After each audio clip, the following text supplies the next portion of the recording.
All right, Wes, it's no secret that the bourbon boom is over. It's over, man. Well, there's still whiskey lovers out there. But when I heard that a major player like Brown Forman, Jack Daniels' parent company, profits were down 45%, I was a little bit surprised. Ooh, okay. Because I kind of assumed that the big guys wouldn't be as affected. But if you want to find out what this means, then stick around.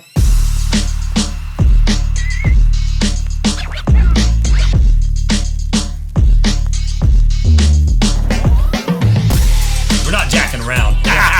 We're not jacking around, kind of are, kind of not. Yeah, dadjokes.com. Okay. All right, folks, before we get into the Jack Daniels and Brown Forman news of the bourbon downturn, I hate to bring some doom and gloom in on your pretty day there, but we got to thank the patrons first. We sure do. That is the bright spot in this episode, is that the patrons always come through to help us stay on track, stay online, and keep bringing the good bourbon news your way. And so that's why we're here. We can't thank you guys enough. The names you see on the screen right now are our top few tier contributors. And so if you want to know more about our Patreon options and everything else about the show philosophy and why you should get involved, stick around to the end of the video. Awesome. All right, so I saw this report and I started digging into it. So Brown Forman is a publicly traded company. Okay. And this means that they have mandatory public disclosures and financial statements. So some public companies, their year runs from January to December. Okay.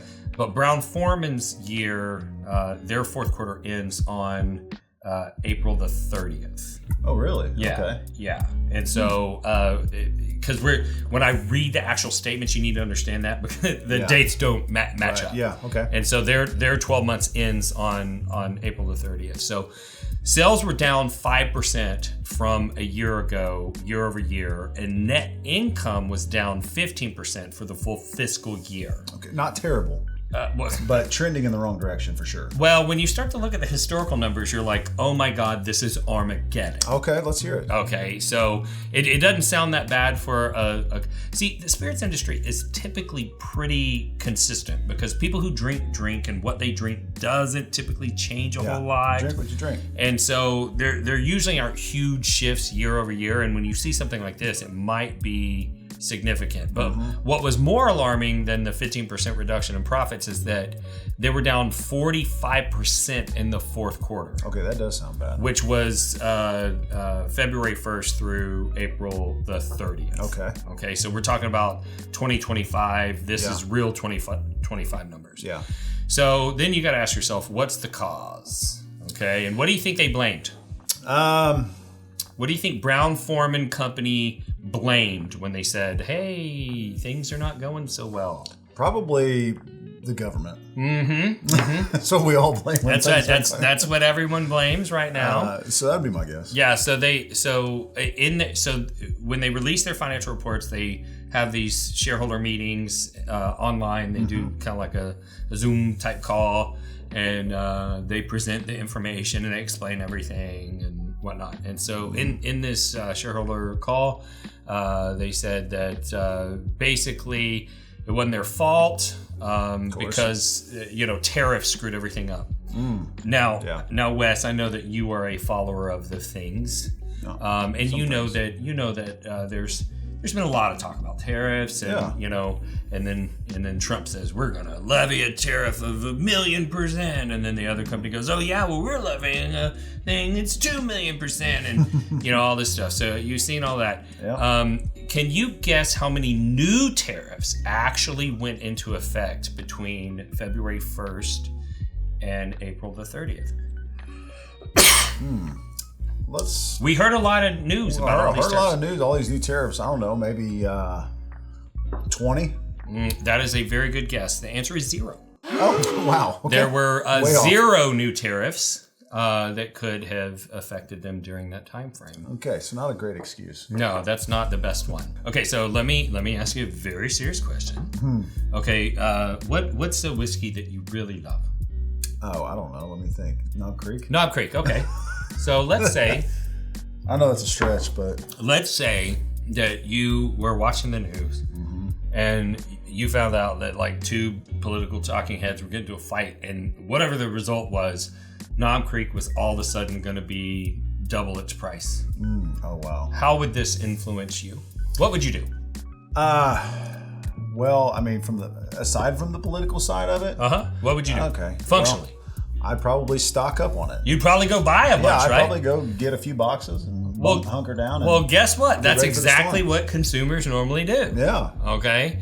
But in this particular instance, they said that, the consumers are facing uncertainty and the instability of the tariffs potentially changing. Yeah. It shocked everybody and they just stopped buying.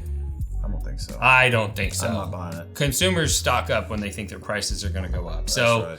if you find out that some orange man on the other side of the globe and your government are fighting about something, and you don't really understand it, and the word is that your drink of choice is about to disappear and the price is going to go up significantly, you don't suddenly stop buying it. You actually go out and you stock up, right? So I don't care what you think about Trump or the Trump tariffs, but I am sick of the nonstop propaganda. Yeah, I mean, the fact that there's been no new tariffs since the beginning of the year is, I mean, I didn't know that. I mean, I've been trying to keep up, but that's not what you hear. I didn't research if any tariffs kicked in. I only researched if tariffs were in effect during that quarter the 45% that was affected. Sure. Yeah. There may have been some before that went away, and there may have been some that have come in after. But I do know that during that time frame there were no tariffs. Yeah. Or no new tariffs, that is, that actually went into effect. Yeah. And when you're trying to research an episode like this, I mean, your number one source is what? Google. And who knows what kind of propaganda you're going to find on there. Yeah. So I literally typed into Google. I was like, what tariffs went into effect against U.S. bourbon or U.S. produced whiskey from this month to this month? And all I got was 3 full pages of Trump kills U.S. economy, Trump this, Trump that. And I'm like, no.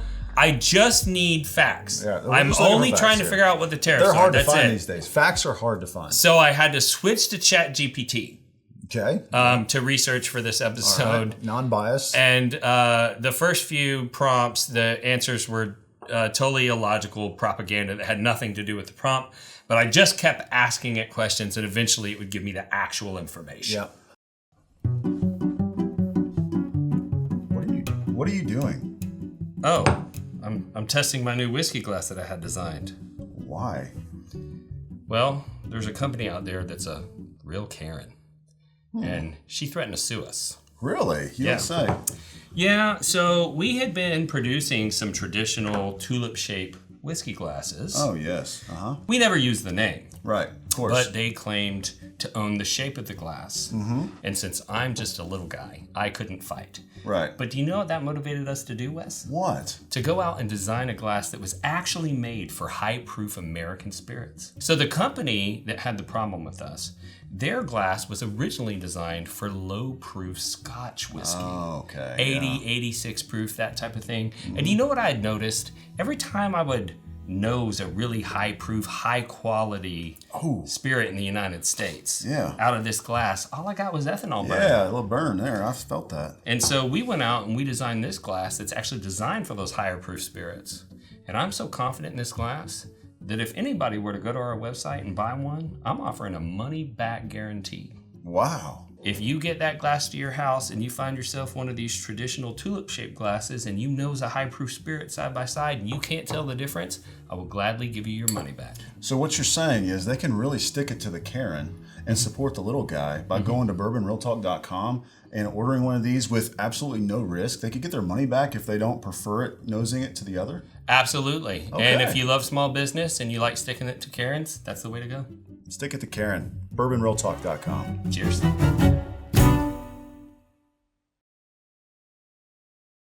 So I had to keep going and going to actually find facts. And here is my advice to the media conglomerates out there, social media platforms, whatever. If you're going to manipulate me for nefarious purposes, okay? Listen up. At least show me the courtesy to assume that I'm not brain dead, okay? Because when I heard that old granddad was going away, I bought a bunch of bottles. Right, yeah. I didn't say, the future's unknown, so I give up. Yeah. Right?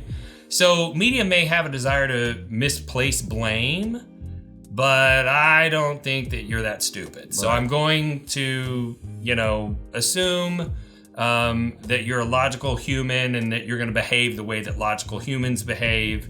And I'm not going to support this biased narrative. So now, what about Jack Daniels in all the foreign markets? Because they are, if not the biggest, one of the biggest whiskey exports from the U.S. to other markets. There certainly was a country that they had a major immediate impact in. Okay, let me guess.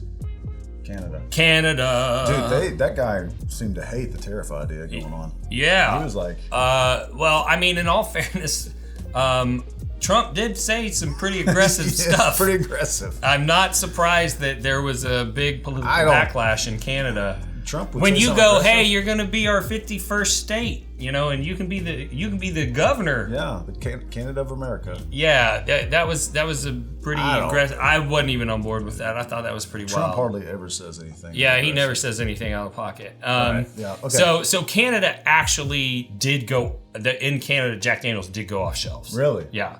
But it was for political reasons. Right. And now, remember, you cannot lose a trade war with a country that you have a trade deficit in. Because if you both start raising the cost and both of you stop exporting to the other country, you gain more than you lose if you have been at a deficit. That's just how economics works. Yeah. So the short-term pain equals the long-term growth of the middle class and jobs. And you're going to have a higher quality of life in the U.S. that was not possible before because we were getting cheap products from Canada and we couldn't afford to pay somebody a fair wage to make them here, right? Yeah. So what's interesting about all of this is that Canada made the impact happen to its citizens immediately and didn't have to. Yeah. So the way that it works is Canada owns the liquor distribution businesses. They control it. Oh, really? And so they already had bought a bunch of inventory that they had sitting in their government warehouses. And they already owned the inventory that was on the shelves in the stores. So when the fight started, they went and took all of that inventory off the shelves. Now, government taxpayer money had paid for all that inventory. Yeah. So the bureaucrats that made that decision, it didn't have any direct impact on them. They don't care if they piss off their people's money, right? But the product that they had already brought into the country wasn't ever going to be affected by the tariffs. So there was absolutely zero reason to take it off the shelves, except for to make some stupid political statement that was at the disadvantage of the people that they claim to represent. Yep. And so there have been some actual consequences, but the only ones that I know are actually immediate were in Canada. So what's more interesting than the tariff reasoning is that Jack Daniels said that they've had a shift in what size bottle consumers are purchasing, and they're purchasing smaller bottles. So people are finally figuring out that size doesn't matter as much as they thought. That's all they always claimed. You know what they say, it's not the size of the bottle, but the quality of the whiskey inside. Absolutely, amen to that. Or something like that. Something like that. Yeah, I remember that one. Yep. Yeah. So they said it reflects a consumer who's pinched. It just goes to the store with a $10 bill instead of a $20 bill. Yeah. And then they buy the smaller size. Okay. Right. And so that actually is reflective of real world events that people are actually being affected by, right? Yeah. In that, they used to be able to afford to buy the 750 and now they're getting the smaller sizes. And Jack Daniels is extremely susceptible to that because they don't have to worry it's not going to be on the shelf the next time they come there. Right, yeah. And Jack Daniels actually does have smaller bottle sizes of all of their common products. I mean, with the economy in the past year, with inflation and all of that, it makes perfect sense that people would start to look at everything and say, hey, where can we cut a few bucks out of our budget? Right. Okay, we don't need as big of a bottle, or we don't need as much whiskey as we used to buy. Right. And some people are cutting whiskey out altogether because of inflation, and that's pretty significant. Yeah. And then the other one that I saw that was pretty interesting is some analysts for the spirits industry arguing that weight loss drugs like Ozempic and tirzepatide and things like that they're being so widely used, and they are shifting people's cravings for alcohol, that is actually affecting the industry. Really? Wow. Just think about like how impactful and how widespread the use has to be for a Wall Street analyst to go, hey everybody, expect less money in the future. Ozempic's got him. Ozempic got him. Got him. Right. And so that was kind of... Not only is Ozempic going to slim your waistline, but it's going to slim your wallet down apparently as well. Yeah. You're just not buying as much as you used to. Yeah, so then on the call, they said that they haven't seen anything like this in 3 decades. That's a long time. A long time. And remember when I said they're a publicly traded company and all the information is publicly available? Yeah. Well, I'm a nerd, so I went and looked it all up. Okay. Well, so let's hear about it. So this call was in 2025. So 3 decades ago would have been 1995. Okay. All right. Yep. And so I looked in 89 and 90, and there was no change in sales. 1991 up 6%, 91 to 92 up 10%, 92 to 93 up 11%. And I'm like, where's this coming from? Yeah. 93 to 94 down 2%. Oh, wow. Actually, 3 decades ago, 94 to 95 up 3%. Okay. 95 to 96 up 8%. Not bad. We're trending in the right direction. So when they say they haven't seen anything like this in 3 decades, it's a massive understatement because negative 5% in 1 year versus the only year in the last 3 decades that they had a negative number and it was only negative 2% is not even comparable. Right, yeah. Right? Yeah. Especially when you consider the drop in, like where you said the 1994, I mean, it was on $1.66 billion. Right. It's a huge industry, and that's just a drop in the bucket. Right. You know so you're talking 2% drop on $1.66 billion, and in 2024 they were $4.2 billion. Yeah. So right. So a 2% drop in '94 was what, like 30-something million? 30-something million, and 5% drop in 2025 was $200 million. Okay. Right. Wow. So another thing that they mentioned was legalization of marijuana. Yeah, that'll do it. And so blame the weed guys. Yeah.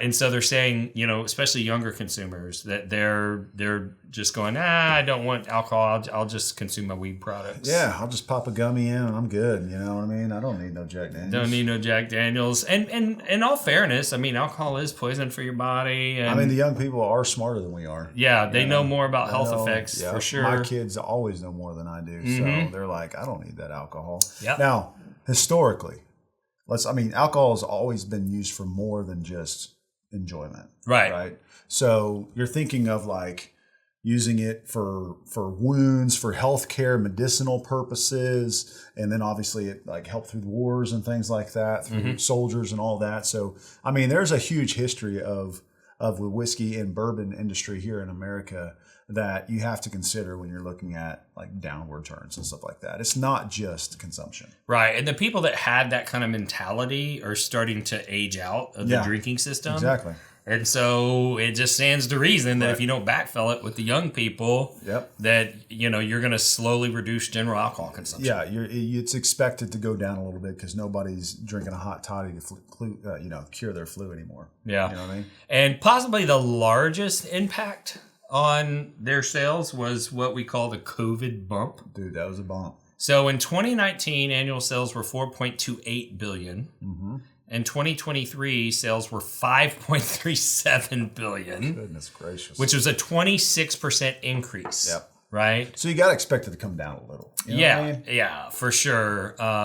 So it turns out if you lock people in their homes and you give them government subsidies and you make the only businesses that are allowed to be open liquor stores, and you give them paid time off and they're looking for something to occupy their time, humans drink more. I feel like that's a great vacation idea. It basically describes my COVID experience. Right. Yep. That was it. I mean, it was a wild time, but the bourbon industry was booming during COVID because everybody's online. They're looking at, Razes and online auctions were through the roof. Everybody's like, I got nothing else to do. Let's just buy whiskey and stock up and bunker up for the apocalypse. Mm-hmm. And the zombies never came, but the bourbon industry had to recover from that in some way. And it's expected to come down a little bit. It should. You would think it would come down to something a little more normal. All right, let's give away some whiskey. Let's do it. I feel like we should give away some Jack Daniels just to help them out. I mean, Jack, if you're listening, which I doubt you are because you're very busy, but we love you. Very busy. Very busy. I was talking to Jack individually. Oh, yeah. Which he's probably not. For that reason, Jack, we're trying to help you out. We're trying to spread the love here. So we want to give away, what are we going to do, 5 1-ounce samples? Let's do 5 1-ounce samples. 5 1-ounce samples of this little lineup here. We've got the Bottle Bond. We've got the Single Barrel Bourbon. We've got, Tennessee Whiskey. I want to be politically correct here. Yeah. And we've got their rye, and then we've got their bonded rye. So we've got option we here. got bonded cask strength single barrel of both their Tennessee whiskey and their rye whiskey. And it's super easy to get in the giveaway. All you need to do is like the video, and subscribe to the channel.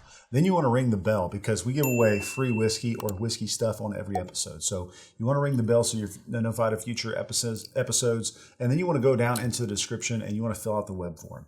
That'll give us your basic contact information so we can run it in our randomizer against everyone else who's entered. And we'll choose our winner at random, and you'll get your samples absolutely free. Yeah. And if you like this content, you want to support the channel, there's 3 ways. The easiest is Patreon. Mm-hmm. So Patreon is monthly support. We have support levels that fit every single budget, so don't think that you can't contribute.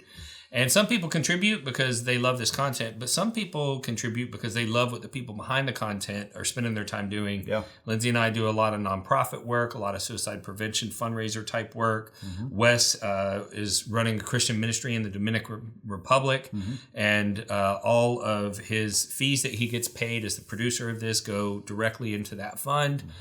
Chrissy Lynn is a single mother who works full-time for the podcast, and she would not be able to provide the care that she is to her daughter without your support. Yeah. And so Patreon's a great way to do it, but merch is another great way. Yeah, absolutely. We have a lot of great whiskey merchandise, and a lot of it you're able to customize on our website because we have some lasers so we can etch your logo or your name or your club name, whatever you want. And the last way that you could support is by hiring me to be your residential real estate agent in the Dallas or Houston metro areas. If you want information about all 3 ways to support the channel, you can find them in the video description right next to the link for the free giveaway. And if this is your first time tuning into the channel, we'd like to tell you why we do what we do. Yes, whiskey is great and it tastes good and it's fun to drink, but more importantly, it is a conduit to create connection. Mm-hmm. And that's something that's important to me because I lost my brother to suicide. And in the aftermath and trying to find out what happened, I learned that there are connections that you can have in life where you've got those people that are able to check in on you. They know when something's wrong, and it creates a good basis for good mental health. And my brother was missing those connections. And I saw how whiskey and being involved in the enthusiast community was creating those very quickly. So we started this podcast. And I figure if I get you interested in whiskey, the whiskey will do the rest of the job and get you interested in talking with one another.